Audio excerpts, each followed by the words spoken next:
Alors, je suis potier depuis 1976, c'est-à-dire au siècle dernier, et j'ai jamais changé de métier. Et j'ai toujours autant de plaisir de faire de la céramique. C'est un éternel plaisir. Précédemment, je parlais de la notion sociale de la céramique. Je trouve que c'est un lien social. Tu peux présenter des objets et tu peux imaginer que les gens vont faire une belle salade dans ton saladier. Et ça me fait du plaisir. Ça m'apporte... Après, je peux faire des objets uniquement décoratifs, mais j'aime bien la fonction, l'idée de l'utilité dans l'objet. Je trouve que quand les gens nous achètent de la céramique, on est heureux parce que ça nous permet de vivre, mais on est heureux aussi parce qu'ils achètent quelque chose qui leur est... c'est leur choix, c'est leur propre... c'est leur envie. Le fait de rencontrer ou de côtoyer des céramistes dans d'autres pays, c'est sûr que c'est enrichissant. Et moi, la céramique orientale, elle m'a été apportée par un céramiste anglais qui avait écrit un bouquin, un livre sur l'art de la poterie, et qui a relié l'Orient et le Japon avec l'Angleterre. Et ils ont décidé de créer un mouvement d'artisanat d'art. Et j'ai lu ce livre et ce livre je me suis dit c'est ça qu'il faut faire. C'est l'envie que j'ai eue de faire de la céramique. Moi j'ai un parcours un peu particulier, je suis un enfant difficile, un enfant caractériel. Et j'étais dans une école Montessori, c'est une école particulière où on a un enseignement différent. Dans cette école, on nous a fait connaître plein d'artisanat, d'activités manuelles. Ça faisait partie de notre éducation.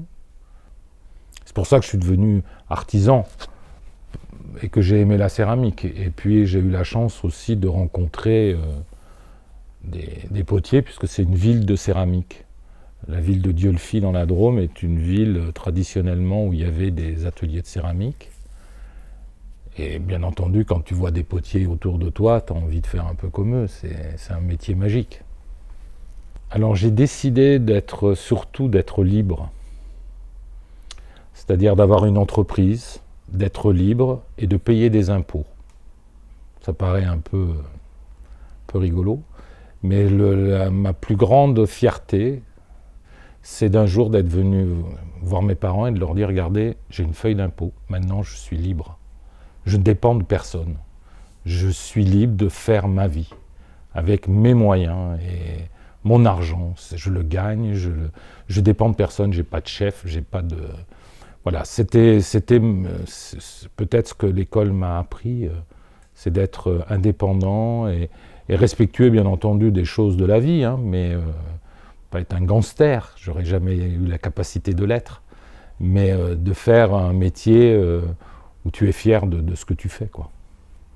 Alors, le potier que j'ai connu à mon enfance, alors j'en ai vu un une fois, j'étais petit, je pense, parce que c'est ma mère qui me l'a raconté. Il y avait un petit film, un court-métrage avant le grand film, et au cinéma. Et il y avait un film qui devait être un film publicitaire d'un pays ou d'une région, je ne me rappelle rien.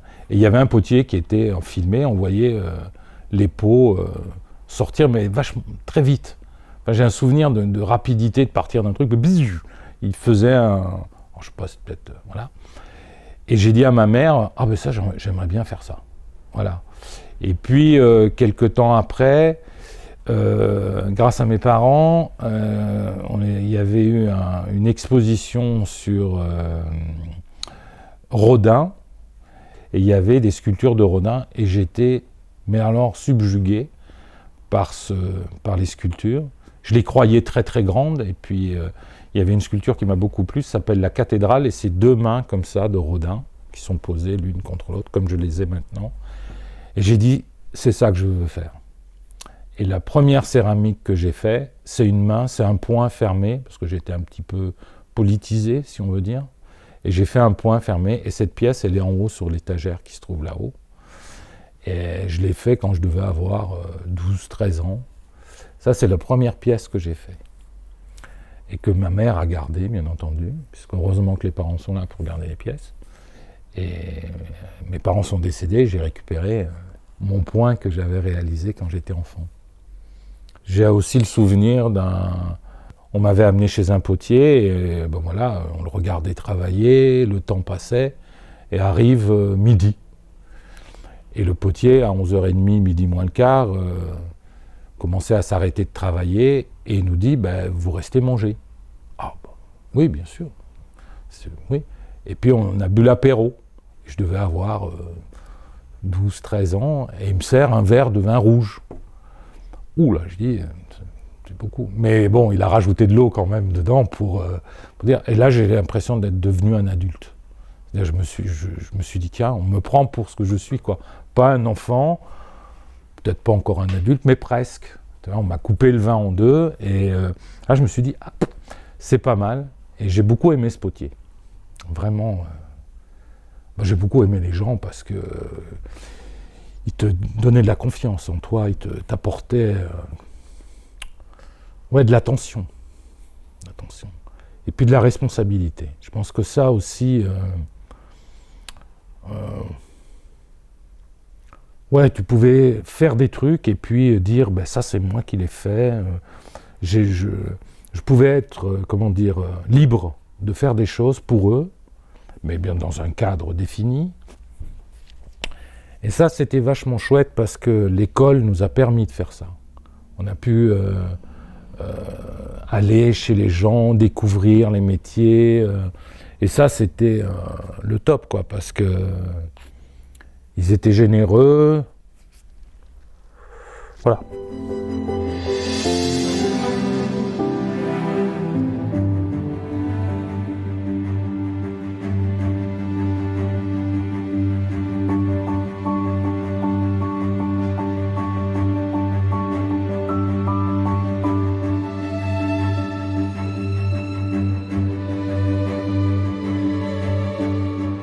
Moi, je sais mes capacités. Je sais que j'aime la rapidité, je commence à travailler à 6h moins le quart parce que je sais que je vais m'arrêter à 6h ou 7. Mais je commence souvent en fin d'après-midi.